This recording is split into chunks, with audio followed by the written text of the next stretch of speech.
Hey everyone, so today I will be telling you about parallel circuits. In this video you are supposed already to understand a little bit about series circuits, so you can compare with parallel circuits, and you are supposed as well to know what current, voltage and resistance are. So if you don't know what they are, please go on the previous videos where I talk about all of those, so this makes more sense to you, okay? So, parallel circuits. Now, let's go on some rules. The parallel circuits, the first rule is that the total current through the whole circuit is the sum of the currents through the separate components. So, if you think about it, when you have something in parallel, it means that the current is not just in one loop. The branches are parallel to each other, okay?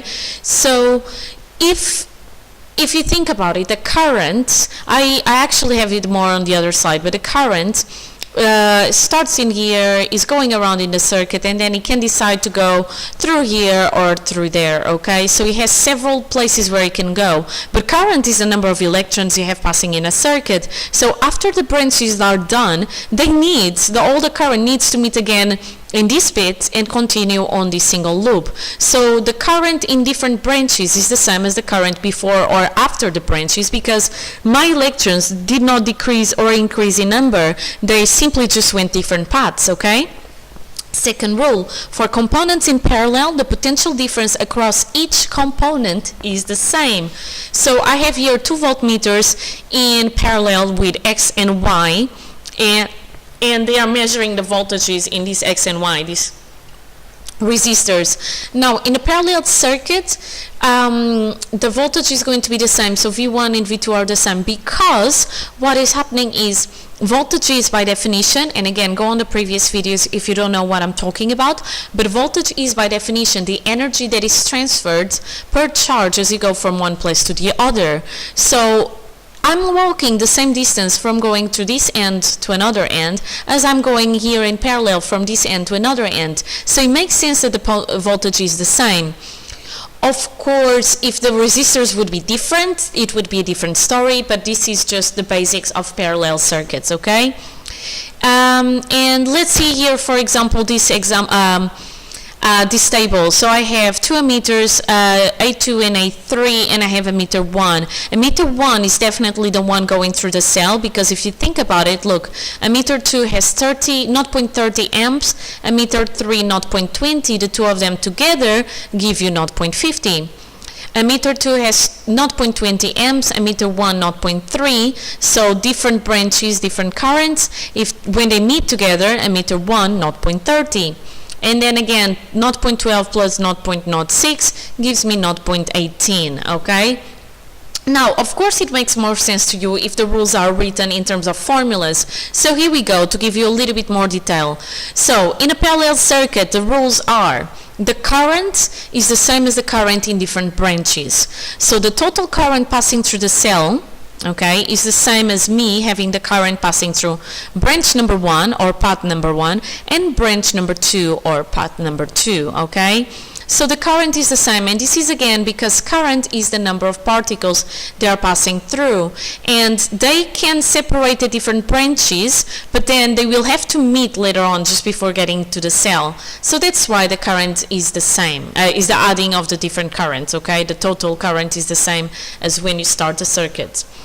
The voltage, the total voltage is the same as the voltage in different branches, meaning that the voltage through the cell here is the same as the voltage through the bulb in the first branch, which is the same to the voltage of the second bulb in this second branch, okay?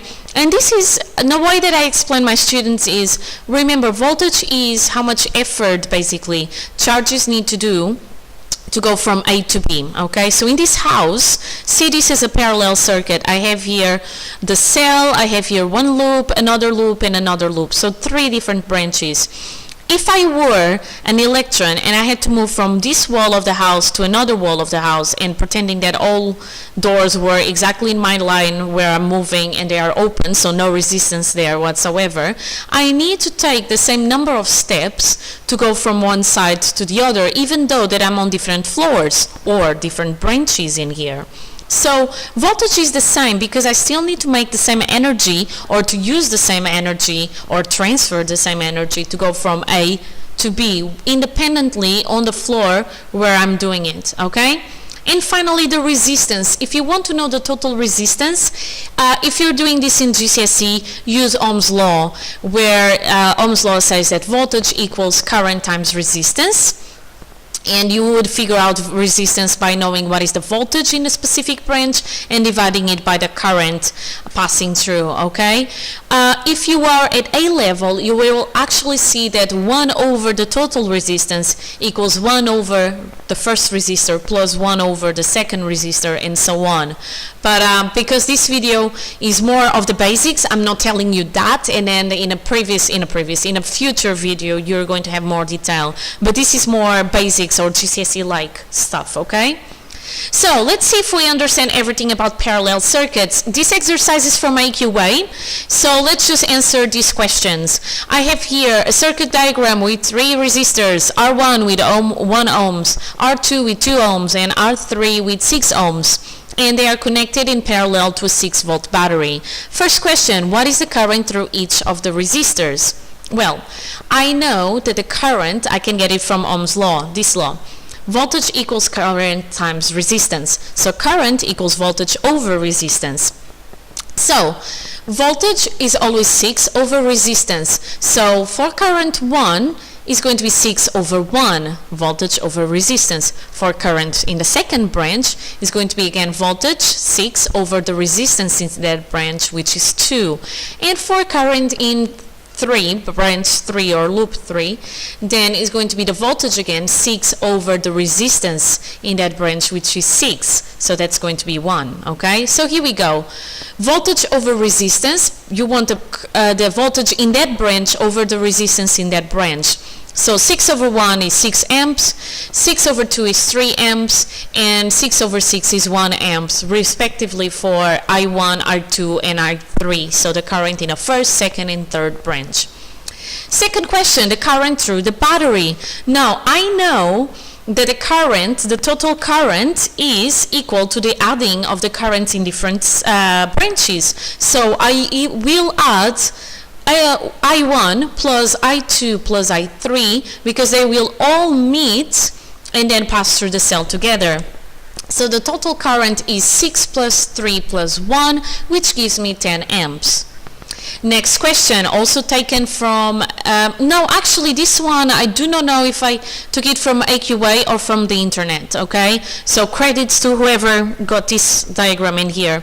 If the emitter A1 reads 0.40 amps and emitter 2 reads 0.1 amps, what would emitter 3 read? So here I have the total current to be 0.4, and then A2 reads 0.1. I know that I do not lose any current, so I know that I have the same number of electrons in the beginning and in the end. So if 0.1 amps of current went through 1, and assuming that the bulbs have the same resistance, then I will have well, not the same resistance in this case, because obviously otherwise the current would be the same. So the remaining current will be 0.3, or in A3, right? So 0.1 plus 0.3 gives me 0.4. So the current in A3 is 0.3, which is the difference between 0.4, the total, minus 0.1, which is in one of the branches. And then they say, if a 3 ohm resistor and a 6 ohm resistor are connected in parallel in a circuit, which resistor passes the most current? Well, current always takes the path of the least resistance. So it's going to go through the lower ohms resistor, so the 3 ohm resistor, because the higher the resistance, the lower the current, okay? So that is it for today on series and parallel circuits. In parallel circuits only. I was already going on this slide, which is going to be like the differences between series and parallel, but I'm going to give more detail. So up to my next video, be happy and healthy. Bye!